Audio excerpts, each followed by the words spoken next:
Hi, I'm Brett, and welcome to Sony Simplified. Thanks for joining me today.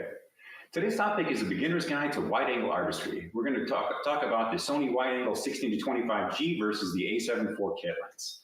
This is live, so feel free to ask questions in the chat. And as always, be sure to like and subscribe to the channel.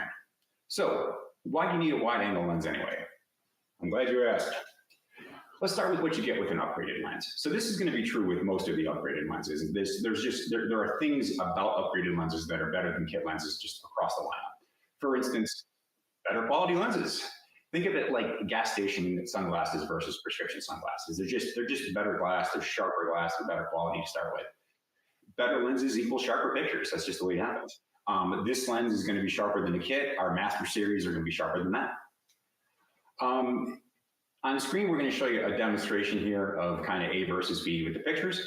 On the left, we get the 16-25. The right is the kit lens. Now, I have the inset in the upper right-hand corner, but and when they're zoomed all the way out, there wasn't a massive difference in sharpness between the two. However, once you zoom in, you see how the one on the G lens, there's a lot more detail on the feathers, the spider webs, things like that. It's much softer on the 28-70. So I wouldn't discount that just because the original images might have been somewhat similar, because zoom and crop is a huge part of digital photography, and I do it all the time. There's all kinds of images I take, and I'll realize a certain part of the image is really where the interesting part is, and the rest of it kind of detracts from it, so I might zoom into it. So the more resolution that lens has, the more creative control you have in editing, where you can zoom and crop and still maintain a decent amount of detail. You get into the master, so there's a pronounced difference once you zoom in on these two lenses. You get into the Master Series, and it's night and day. So upgrades, that's one of the things you get is sharper. The next thing is it's a lower f-stop lens. So the kit is a 3.5 to 5.6. The 16-25 is an f2.8, a constant 2.8. So what that translates to is that f-stop inside the lens, there's an iris inside here. And it's the lower the number, the more the iris opens up and lets in more light. Lower f-stops give you, or a lower f-stop capability lens is going to be better in low light situation. If the exposure triangle is shutter speed, f-stop, and ISO, the more light you're letting in, the more room the camera has to adjust the other two. Which means that not only is it going to be better in low light situations, it allows the camera to use a lower ISO. ISO is the sensitivity of the sensor. So the lower the number, the less sensitive it is, but the less digital noise there is. The higher the number, the more sensitive it is, but the more digital noise you get. So letting in more light to start with means the camera doesn't have to compensate by using ISO, which means in lower light situations, especially when you zoom in, they're going to be less noisy. So that's an added benefit. It also allows the camera to use faster shutter speeds under those circumstances, or in general. So if you're shooting in low light, especially when you're doing handheld, it's hard not to impart shape to the camera. If the camera is forced to use a shutter speed below a certain point, it's almost impossible to not end up having that shake basically ruin the image. And you can fix a lot of things in post, but you can't fix blurring. So letting in more light is going to make a less noisy image. It also allows the camera to use a higher shutter speed, which makes it more likely that you're going to get a nice clear shot under lower light circumstances. It's also constant aperture. And when I say that, the 16-25, it can be 2.8 all the way through its focal range. The kit lens is 3.5 at 28, but the further you zoom in, the more it climbs until it's going to be 5.6 when you're going all the way up to 70 millimeters. So because as the lens is going in, you're letting in less and less light. So that's one of the things that a higher end lens can do, is not only give you a lower f-stop, but give you a constant f-stop through its range. So like, for instance, our 24-70 GM lens can do 2.8 through its entire range. The GM2 can do 2.0 through its entire range. So you really get a lot of f-stop capability throughout its entire range. So it's something to consider there. There's also a dedicated aperture ring on the lens. So if you are shooting in aperture mode, you can adjust the f-stop in real time right on the lens without having to kind of play with the dial or like hunt around for it. So here's on the screen, there's going to be two demo pictures in low light. So there you go. So On the left, we got the 1625 at 2.8, and then on the right, we have a kit at 3.5. So if you look like by the fish's head, and that was my lovely model, if you look by the fish's head, you can see, you just see more detail. Like on the right, it's just like you've lost a lot of those details in the dark. So the wide angle isn't just wider; it's also brighter. You get into something like a prime lens, a 1.8 or a 1.4, or 1.8 or 1.4. Now you can really let in a lot of light, and those are going to be even better for low light capability. So the next thing, and this is a little less pronounced, lower f-stop gives you better bokeh. Bokeh is also known as like background autofocus. A lot of cameras can kind of fake it up digitally, but optical is always better. Now the difference isn't as pronounced, but it is noticeable. The bokeh is typically what you use for, say, like a portrait lens, or for taking a portrait, where if the background's out of focus and the subject is in focus, it automatically draws the viewer's eye to the thing in focus. So the more background to focus you have, the more it just instinctively draws your eyes towards the subject.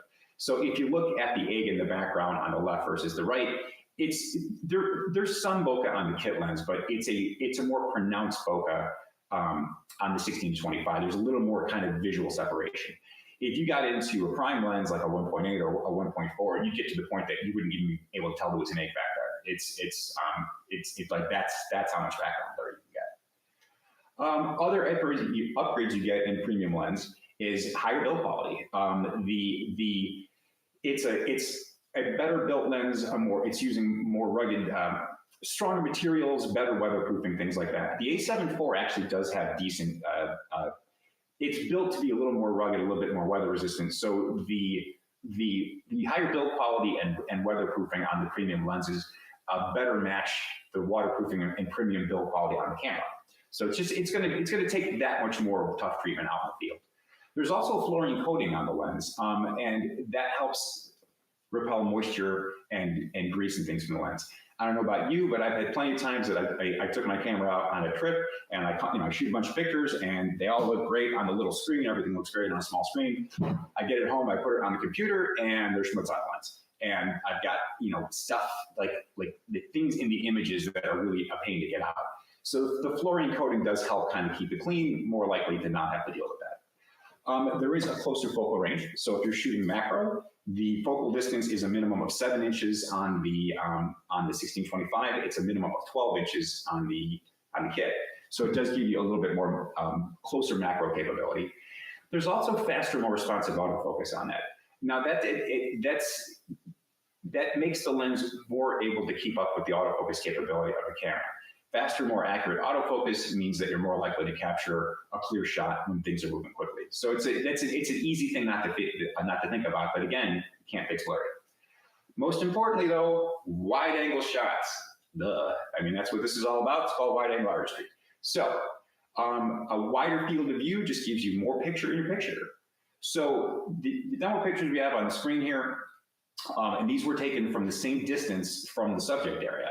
You can see in the image on the left, there's 2 chairs off to the left, and there's 2 chairs off to the right. On the picture on the right, on the 28 millimeter, you can't even tell. You literally can't see the other 2 chairs there, and there's only 1 chair visible on the right. So if there were a group of people on this patio, you could just get more of the scene in the scene. So the wide angle is really great for like landscape shots, street photography, things where big groups of people, things where you want to capture more of the scene. There's just only so much you can do with the 24, 28 millimeter. It's just the limit of the lens. So like the 24 to 70 GM2 is a fantastic world-class lens, but you still can't do wide angle on it because that's the limit of the lens. So this is an often overlooked benefit of a wide angle lens is wide angle vertical. Jump to the next one there. I would argue that the majority of vertical shots tend to benefit from wide angle because you're probably trying to capture, something like a statue, a building, a tall tree. So when you look at the picture on the right, and again, these were taken at the exact same distance. I actually put a stick on the ground. They're taking the same distance away, and you can see how the 2870 kit it just clips the top of the tree. Think about if you were on vacation and you're in New York, you're trying to shoot like a picture of the Chrysler building, or you're in Paris and there's the Eiffel Tower, or you're in California and you're trying to get like the General Sherman tree or something like that. Wider angle lens, more likely to capture the whole thing at once. So that's another often overlooked benefit of a wide angle lens.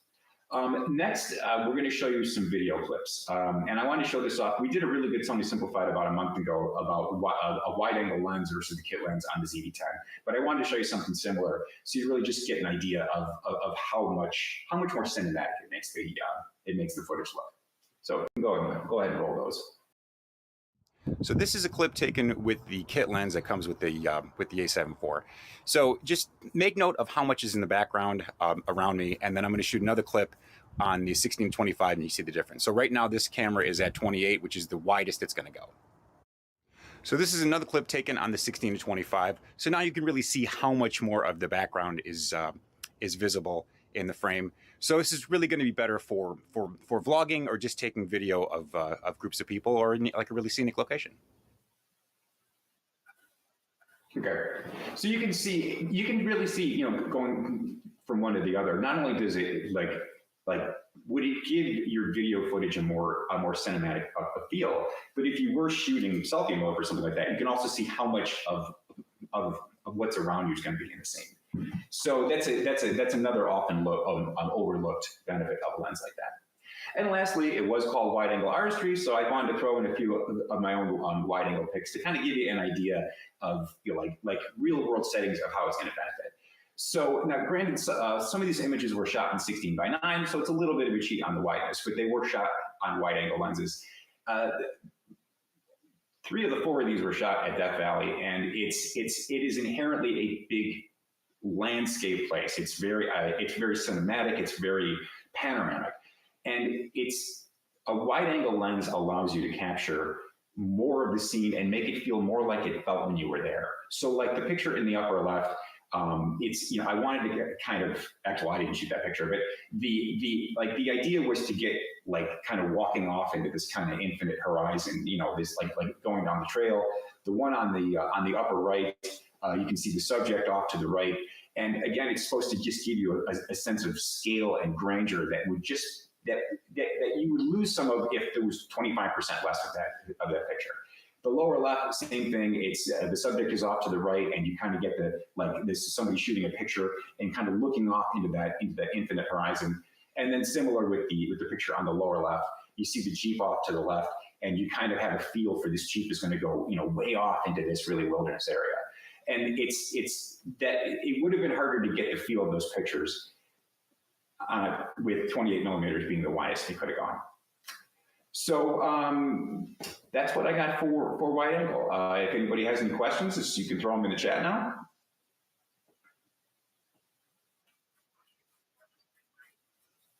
Thank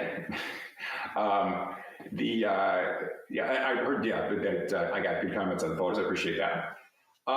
If you own any Sony products, don't forget to register them. There'll be a link below to make that easy for you. And benefits to you to registration is, number one, you'll get notifications when there's firmware updates. A lot of people don't realize that both the cameras and the lenses can get firmware updates. They can add new features. They can fix minor glitches or bugs. If there's an older body and a new lens, sometimes they'll do an update to one or both so they can both talk nicely to each other. If you ever do need to make a support call, that'll be easier because they'll know who you are and what you have.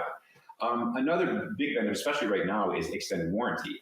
We do have a promo on some models right now that if you buy it and you register it, you get an extra year on the warranty. So that's definitely a benefit to you. The link below is for the registration. If you want more information about Sony cameras or any other topic, definitely check out the Sony support channel. We've made so many great videos over the last couple of years, with more coming every week. If there's always more Sony Simplified videos coming every week. If we'd like to find out what future topics you'd like to see, there's going to be a list below that if you like some of those, definitely let us know in the chat. We'll make a note of that. If there's any ideas you have of your own, put those in there too, because we make these videos for you. So, and lastly, as always, don't forget to like and subscribe. I'm Brett with Sony, and thank you for watching.